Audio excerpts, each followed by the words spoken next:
বুদ্ধং শরণং গচ্ছামি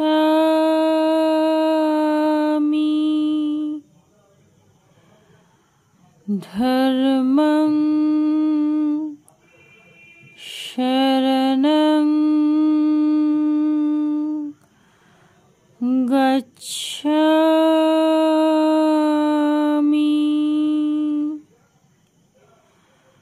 সংঘং শরণং গচ্ছামি।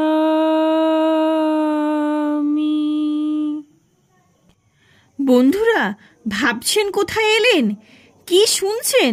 হ্যাঁ বন্ধুরা, আপনাদের নিয়ে এসেছি এক বৌদ্ধ বিহারে। তবে সেটা আমাদের পশ্চিমবঙ্গ রাজ্যেই অবস্থিত, পশ্চিম মেদিনীপুর জেলার মোঘলমারি বৌদ্ধ বিহার। চলুন ঘুরে আসি।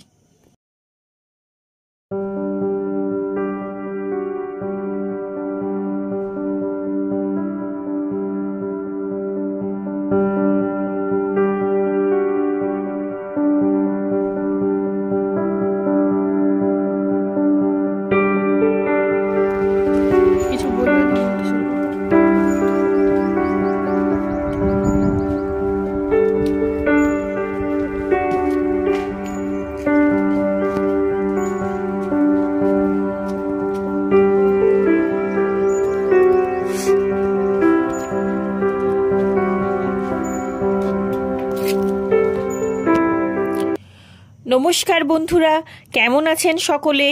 এএস নেচার লাভারে আরও একটি নতুন ভিডিওতে আপনাদের সকলকে স্বাগত জানাই।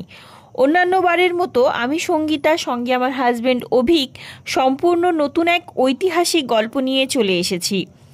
ঐতিহাসিক গল্প শুনতে হলে আমাদের সঙ্গে শেষ পর্যন্ত থাকতে হবে। ভিডিওটি স্কিপ না করে প্রতিটি ঐতিহাসিক কথা শুনুন, জানুন। আমার বিশ্বাস আপনাদের অনেক ভালো লাগবে। আর আমার ভিডিওতে যারা নতুন তারা অবশ্যই ভিডিওটি সাবস্ক্রাইব করে দেবেন, প্রচুর প্রচুর লাইক শেয়ার করে দেবেন এবং পাশে থাকা বেল আইকনটি প্রেস করে দেবেন, যাতে নতুন নতুন তথ্য নিয়ে আপনাদের সামনে উপস্থিত হতে পারি। চলুন আর কথা না বাড়িয়ে সেই ইতিহাসের গল্প বলা শুরু করি। আমাদের স্কুল জীবনে বিশেষ করে আমার কাছে ইতিহাস বিষয়টা খুব একটা ভালো লাগতো না, কিন্তু পরবর্তী সময়ে এই সমস্ত ঐতিহাসিক স্থানগুলো ঘুরে এসে ইতিহাস খুব আপন করে নিয়েছি। এই রকম এক অজানা ইতিহাস আপনাদের শোনাবো।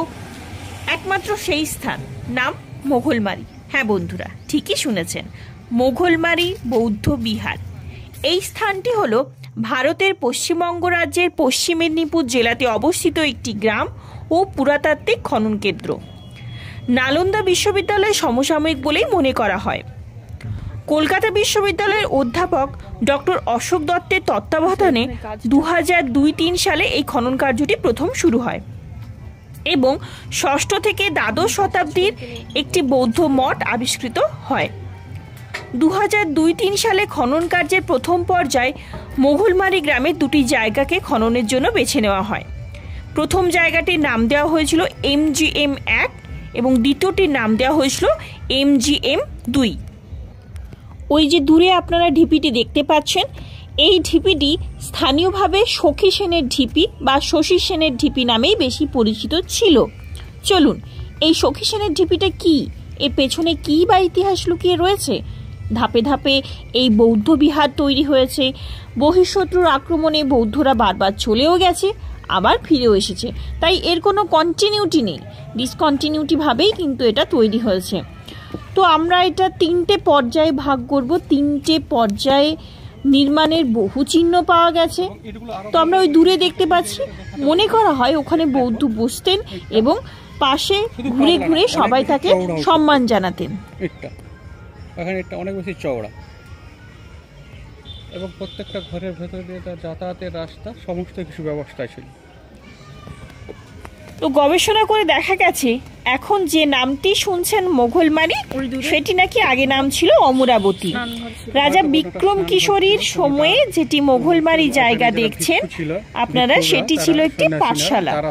তো রাজা বিক্রম কিশোরীর এক সুন্দরী কন্যা ছিল, নাম ছিল সখী সেনা। তিনি এই পাঠশালাতে এসে পড়াশুনো করতেন। রাজার যিনি সেনাপতি ছিলেন, ওনার ছেলেও ছিলেন, নাম হচ্ছে আহেম আনিকো। তো সেনাপতির ছেলেও এই পাঠশালাতে আসতো পড়াশুনো করতে। তো এরপরে দুজনের মধ্যে বন্ধুত্ব শুরু হয়, বন্ধুত্ব থেকে প্রেম। পরবর্তী সময়ে যখন রাজার কানে কথা যায়, তখন সেনাপতি কি করে না, তার ছেলেকে ওখান থেকে নিয়ে চলে যায়। তো শোনা যায় নাকি রাজকন্যা ওখানেই আত্মহত্যা করেন। তো তারপর থেকে এই স্থানের নাম হয়েছে সখী সেনের ঢিপি। যাই হোক, এবার ভাবছেন যে মোঘলবাড়ি নামটা এলো কিভাবে, চলুন তার ইতিহাসটা শুনি। উড়িষ্যা বর্ডারে তুর্কা বলে একটা জায়গাতে মোঘল আর পাঠানের মধ্যে খুব যুদ্ধ হতো। পাঠানরা বারবার মোঘলদের কাছে পরাজিত হতো, আর মারি মানে মোঘলরা ওই রাস্তা মারিয়ে যেত। তো সেই থেকে জায়গাটার নাম হয়েছে মোঘলমারি। আবার অনেক গবেষক বলেন যে মোঘলরা এখানে এসে ঢিবির আকারে ঘাঁটি গেড়েছিল। যাই হোক, সালটা প্রায় একাদশ শতকের ঠিক সেই সময়, মানে 1199 খ্রিস্টাব্দে নালন্দা বিশ্ববিদ্যালয়ে ধ্বংসাবশেষ পাওয়া যায়, যে ইখতিয়ার উদ্দিন মোহাম্মদ বিন বখতিয়ার খলজি করেছিলেন। তো বুঝতেই পারছেন যে দুটো বৌদ্ধ বিহার প্রায় সমসাময়িক ধ্বংসাবশেষ।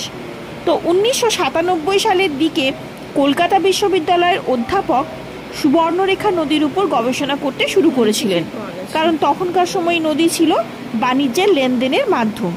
তো তিনি যখন মোহনার দিকে মানে দাঁতনের দিকে আসেন, তখন দাঁতন বিশ্ববিদ্যালয়ে একজন অধ্যাপক শ্রী নরেন্দ্রনাথ বিশ্বাসের সঙ্গে ওনার দেখা হয়।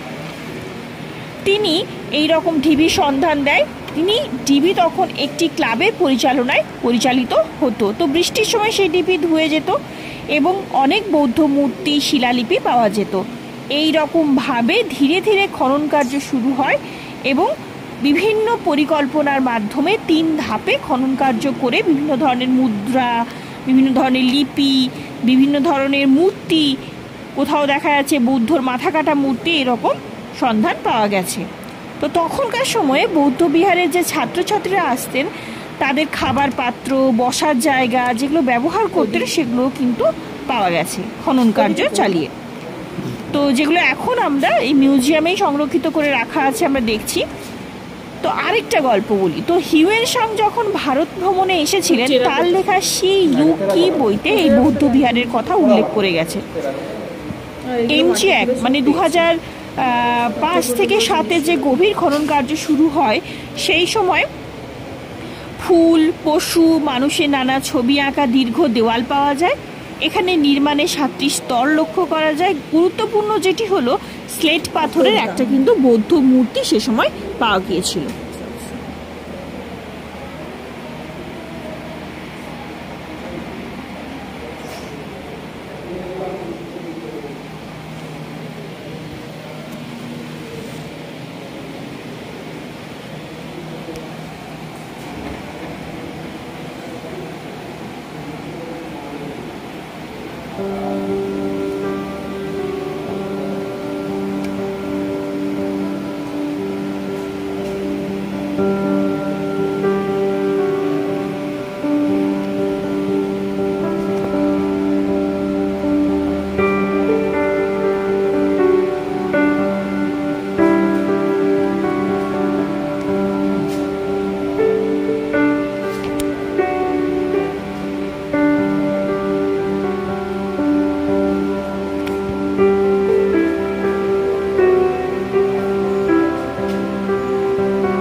তারপরে MGM-2 খনন কার্য মানে 2012 সালে সেখানে অনেক বোধিসত্ত্বদের ছবি পাওয়া যায়। এর সঙ্গে সেখানে জামবালা ও সরস্বতী দেবীর ছবি পাওয়া গেছে বলে অনুমান করা হয়। এখানে প্রাপ্ত মূর্তি ও অন্যান্য সামগ্রীগুলিতে গুপ্ত ও মধ্য গঙ্গ অঞ্চলে ভাস্কর্যের প্রভাব দেখা যায়। তো বন্ধুরা, এই হলো মুঘলমারির বৌদ্ধ বিহারের ইতিহাস কাহিনী। এখনও অনেক গবেষক এই বৌদ্ধ বিহার নিয়ে গবেষণা করে চলেছেন। ভবিষ্যতে হয়তো আরও অজানা তথ্য উঠে আসবে। তো চলুন ভিডিওটা আর বড় না করে এখানেই শেষ করছি। এ তো শুনলেন মুঘলমারি বৌদ্ধ বিহারের ঐতিহাসিক কাহিনী। যারা এখনও ইতিহাসকে ভালোবাসেন, প্রকৃতিকে আপন করতে চান, তারা চাইলে একদিনের জন্য ছুটি কাটাতেই পারেন বা উইকেন্ডে এসে কয়েক ঘন্টার জন্য ঘুরে যেতে পারেন। তার জন্য যদি আপনি বাসে আসতে চান, খড়গপুর মিদনাপুর থেকে যে সমস্ত বাসগুলো ভায়া বেলদা হয়ে দাঁতন ও সোনাকুনিয়ার দিকে যাচ্ছে, সেই রাস্তা ধরে মনোহরপুর একটি বাস স্টপেজে নেমে মাত্র 300 থেকে 500 মিটার দূরত্বের ঢালাই রাস্তা দিয়ে গেলেই পাবেন। আর যারা ট্রেনে আসবে বলে ভাবছেন, খড়গপুর স্টেশনে নেমে ভদ্রক যাওয়ার দিকে যে সমস্ত লোকাল ট্রেনগুলো রয়েছে তাতে চেপে নেকুড়াশিনী স্টেশনে নেমে 3.2 কিলোমিটারের পথ। আর যারা প্রাইভেট গাড়িতে আসতে চান, তারা NH-60 ধরে কলকাতা বালেশ্বর যাওয়ার রাস্তায় এসে মনোহরপুর থেকে সামনেই অনায়াসে পৌঁছতে পারেন এই বৌদ্ধ বিহারে। যারা নালন্দা যাননি, তারা খুব কাছ থেকেই মুঘলমারি দেখে এর স্বাদ নিতে পারেন, মানে দুধের স্বাদ ঘোলেই মেটাতে পারেন। তাহলে বন্ধুরা, দেরি না করে বেরিয়ে পড়ুন এই সুন্দর বৌদ্ধ বিহার পরিদর্শনের জন্য। আর ফিরে এসে অবশ্যই কমেন্ট বক্সে জানাবেন আপনাদের অভিজ্ঞতার কথা। ততক্ষণে আমাদের সঙ্গে থাকুন। আপনাদের আশীর্বাদে এই রকম নতুন তথ্য নিয়ে যেন হাজির হতে পারি। সুস্থ থাকুন, ভালো থাকুন, আনন্দে থাকুন। ধন্যবাদ।